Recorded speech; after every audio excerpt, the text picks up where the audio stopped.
The sentencing of a primary carer can have a serious detrimental impact on the rights of a child and their life chances. Yet the fact that they are a primary carer is not consistently considered by the court making the sentencing decision. Amendment 110 would require judges to consider the impact on a child of the decision of not granting bail when determining in criminal proceedings whether to grant bail to a primary carer of that dependent child. Amendments 215, 216 and 217 aim to address inconsistencies in sentencing by requiring judges and magistrates to give due regard to the impact of a sentence on any dependent children and their welfare when sentencing a primary carer. The intention of Amendment 218 is to gather the relevant data about the number of prisoners who are primary carers and the number of children who have a primary carer in custody. Given that there are 5 amendments here, I hope my noble lords will bear with me in the light of this. I know other noble lords will cover in greater detail the recommendation of the Joint Committee on Human Rights that the rights of children whose primary carer is in prison be upheld. In the vast majority of cases, the primary carer is the mother, and this will be my point of reference today. However, I do want to acknowledge that for some children, the primary carer may be someone else.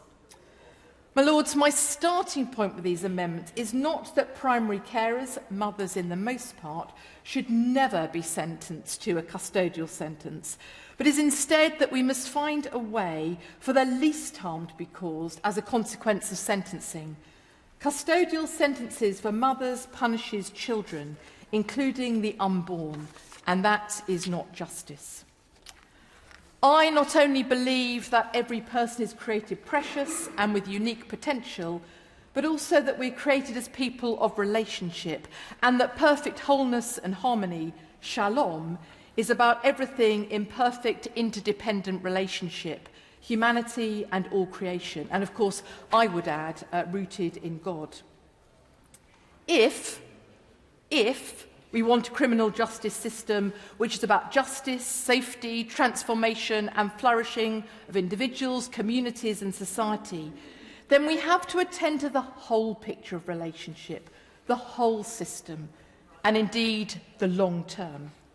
If we are to strengthen family ties, reduce reoffending and disrupt intergenerational cycles of abuse, trauma and offending, then there must be consideration of where and how a mother serves her sentence.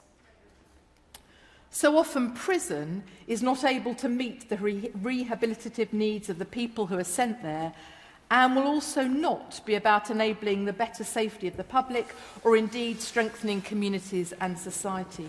Many women are often in prison for only a few weeks. The majority of women are there for less than 6 months. And according to the Prison Reform Trust, in 2020, 72% of women who entered prison under sentence had committed a non-violent offence.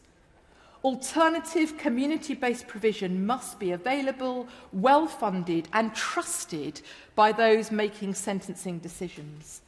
Last month, the Lord Speaker graciously allowed me to host an event here in the River Room. The most powerful speaker at that event was a young mother who shared her lived experience of addiction, domestic violence and a point-of-arrest diversion programme facilitated by the Nelson Trust through the Avon and Somerset Constabulary. I'm grateful to have further opportunities to speak about the need for diversion in this committee at another time. But in this debate, I will simply repeat Chloe's powerful testimony of restoration. She said, "I now have my family back. I see my daughters every day. They stay overnight with me, and together we are making happy memories. I am the happy, confident, healthy mum I always wanted to be, and now I'm 1 year sober." 95% of children have to leave their home when their mother goes to prison. Parental imprisonment is recognised as an adverse childhood experience that can have a substantial negative impact on children's long-term health and well-being, as well as their educational attainment.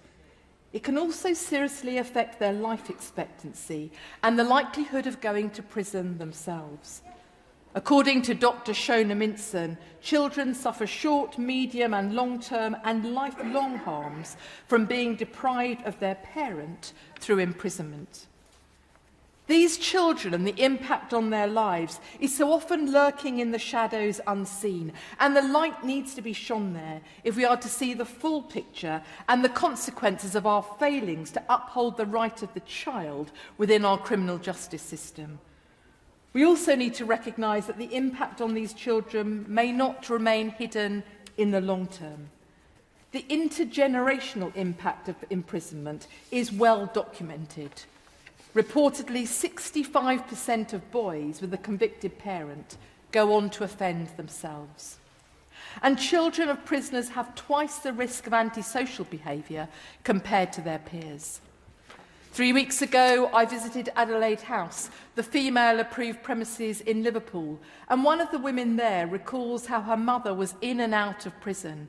And she says, "I was passed from pillar to post, which resulted in my becoming dependent on drugs at the age of 13, just to get me through the day. This has been ongoing throughout my adult life. Looking back, I recognise that my mother had mental health issues and dependencies and received no support." My Lords, holistic trauma-informed support, including parenting education, is available in community interventions, such as that of women's centres, which is where the money needs to be channelled. I have said before in this House that even if someone is utterly callous and cares little about the offender and their families, the financial aspects alone make no sense whatsoever. The report Counting the Cost of Maternal Imprisonment, published by Crest Advisory last week, states, "Our research shows that interventions with children affected by maternal imprisonment were costing the taxpayer as much as £265,000 per family, when the cost of the mother's custodial sentence is taken into consideration." We must be better at seeing the whole picture, and considering the child's right here is the ultimate early intervention. Sarah Beresford's 2018 report for Prison Reform Trust and Families Outside found that every aspect of a child's life is disrupted when a mother goes to prison. A recommendation of that report was to introduce child impact assessments to ensure that children are listened to at every stage of their mother's journey: arrest, court, imprisonment or community sentence and on release, and that they are meaningfully and appropriately involved in decision-making about their care and any support needs they may have. And at this point, I do want to mention the unborn child too. I'm sure many noble lords will be aware of the upsetting report published in September regarding the death of baby A in HMP Bronzefield. The mother had not been sentenced. She was on remand. It's a tragic case and of course it's complex, but I stand with organisations like Birth Companions, We Level Up and Women in Prison to call for an end to the imprisonment of pregnant women in all but the most exceptional circumstances. Through these amendments, we are hopeful that sentencing judges will consider the very real impact on the unborn child of imprisoning their mother. And in all of this, again, I want to keep focused on that big picture and communities and societies as a whole. This is surely vital if we're going to keep victims of crime clearly in our view too. From the Noble Lord Farmer's Review into the importance of strengthening female offenders' family and other relationships, published in 2019, we know family ties are a factor in reducing reoffending, with benefits for society as a whole. My Lords, the government's own female offender strategy, published in 2018, acknowledged that custody results in significant disruptions to family life and that many women could be more successfully supported in the community where reoffending outcomes are better. Indeed, it recognised, and I quote, "the negative impacts on families of imprisoned mothers and the heightened risk of intergenerational offending," and committed to rolling out the Safeguarding Children When Sentencing Mothers training material, which is developed by the aforementioned Dr. Minson. This training raises awareness of the diverse implications of maternal imprisonment for children. So we can see that attempts have been made to reduce the impact on children, but they are not applied consistently. The Joint Committee on Human Rights found that despite the Sentencing Council strengthening its guidance to judges and magistrates, evidence of the inquiry clearly indicated that the guidance is not being satisfactorily adhered to, and questions remain whether these steps go fast or far enough to guarantee children's rights.